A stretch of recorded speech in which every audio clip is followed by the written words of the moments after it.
Hello दोस्तों, आज हम लेकर आ चुके हैं इतिहास का कुछ बेसिक चीज़।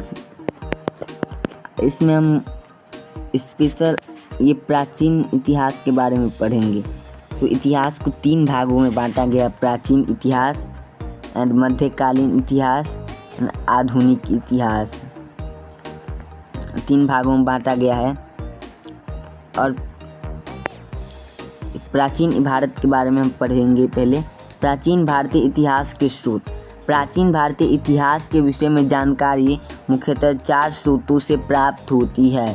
पहला है धर्म ग्रंथ, दूसरा है ऐतिहासिक ग्रंथ, तीसरा है विदेशियों का विवरण, चौथा है पुरातत्व संबंधी साक्ष्य, यानी जो पुराने ज़माने में जो सामान थे वो अभी ज़मीन के अंदर से मिला है, उसके प्रमाण पे कुछ जानकारी इकट्ठा किए गए हैं। देखिए, सब भारत का जो सबसे प्राचीन धर्म ग्रंथ है वो वेद है। इस वीडियो में हम लोग वेद का ही स्पेशल चीज़ पढ़ने वाले हैं, वेद के ही ऊपर पढ़ने वाले हैं।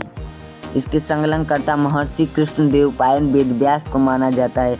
वेदों की संख्या 4 है: ऋग्वेद, सामवेद, यजुर्वेद एवं अथर्ववेद। नोट पॉइंट में देखिए क्या है, इन 4 वेदों को संहिता कहा जाता है। देखिए, पहला है ऋग्वेद।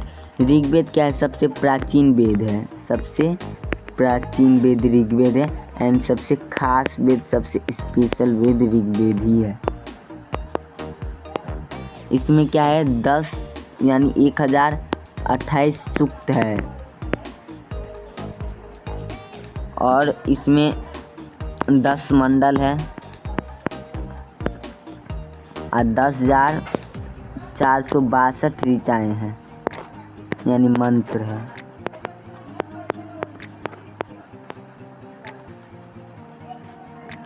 एंड एक नोट पॉइंट है, ऋग्वेद को पढ़ने वाले ऋषि को होत्री कहते हैं। इसके 30वें मंडल में सूर्य देवता को समर्पित, सावित्री को समर्पित प्रसिद्ध गायत्री मंत्र है। 9वें मंडल में देवता सोम का उल्लेख है। 8वें मंडल में हस्तलिखित ऋचाओं को खील कहा जाता है। एंड 10वें मंडल में वर्ण पुरुषोक्त है, जिसके अनुसार 4 वर्ण ब्रह्मा, क्षत्रिय, वैश्य तथा शूद्र, जो क्रमशः ब्रह्मा के मुख, भुजा, जंघा एवं चरणों से उत्पन्न हुए हैं। आप सोच रहे होंगे 4 ही मंडल क्यों कराए? क्योंकि ये 4 मंडल मुख्य मंडल है। मुख्य मंडल को छांट कर हमने लिया है, अंक कराए हैं। ये अगला है यजुर्वेद। शास्त्र पाठ के लिए मंत्रों तथा बलिदान के समय अनुपालन के लिए नियमों का संकलन यजुर्वेद कहलाता है। इसके पाठकर्ता को अध्वर्यु कहते हैं। यजुर्वेद में यज्ञों के नियमों एवं विधि विधानों का संकलन मिलता है। इसमें बलिदान विधि का भी वर्णन है। यह एक ऐसा वेद है जो गद्य एवं पद्य दोनों में है। अगला है सामवेद। साम का शाब्दिक अर्थ है गान। इस वेद में मुख्यतः यज्ञों के अवसर पर गाए जाने वाले मंत्रों का संकलन है। इसके पाठकर्ता को उद्धात्री कहते हैं। इसका संकलन ऋग्वेद पर आधारित है। इसमें 1810 सूक्त है जो प्रायः ऋग्वेद से लिए गए हैं। इसे भारतीय संगीत का जनक कहा जाता है। अथर्ववेद है अगला।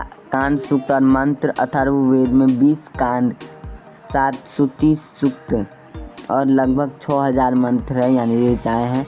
कुछ मंत्र ऋग्वेद से भी लिए गए हैं। आयुर्वेद और चिकित्सा। यह वेद भारतीय चिकित्सा विज्ञान का सबसे पुराना ग्रंथ माना जाता है। इसमें विभिन्न शारीरिक और मानसिक रोगों का उपचार के लिए मंत्र, जड़ी बूटियों का ज्ञान और निवारण के उपाय शामिल है। लौकिक ज्ञान। अथर्ववेद में लौकिक ज्ञान से जुड़े अनेक विषय हैं, जैसे पारिवारिक और सामाजिक जीवन। इसमें परिवार में शांति बनाए और आपसी सौहार्द के लिए मंत्र है।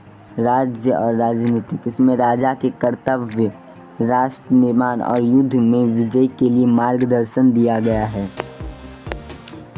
दर्शन और ब्रह्म ज्ञान। यह ब्रह्म ज्ञान का उपदेश देता है और मोक्ष का मार्ग बताता है।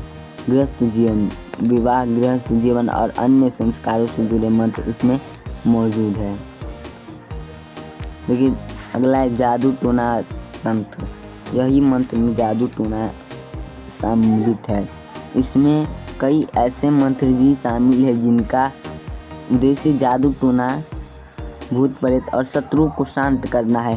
उपनिवेश अथर्ववेद में 3 प्रमुख उपनिषद, मुंडक उपनिषद, मांडुक्य उपनिषद और प्रश्न उपनिषद शामिल है। तो यही था वेद का हमने संपूर्ण क्लास, यही था। एंड कोई भी डाउट हो तो कमेंट कर दीजिएगा, नीचे डाउट कमेंट कर दीजिएगा। एंड चैनल को देखिए, यही हमारा चैनल है, इसको बेल सब्सक्राइब कर लीजिए एंड ऑल का आइकन दबा दीजिएगा।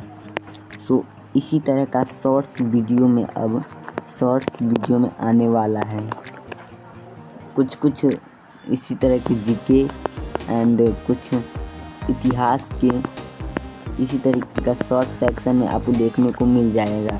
सो जय हिंद, जय भारत, चैनल को सब्सक्राइब कर दीजिएगा।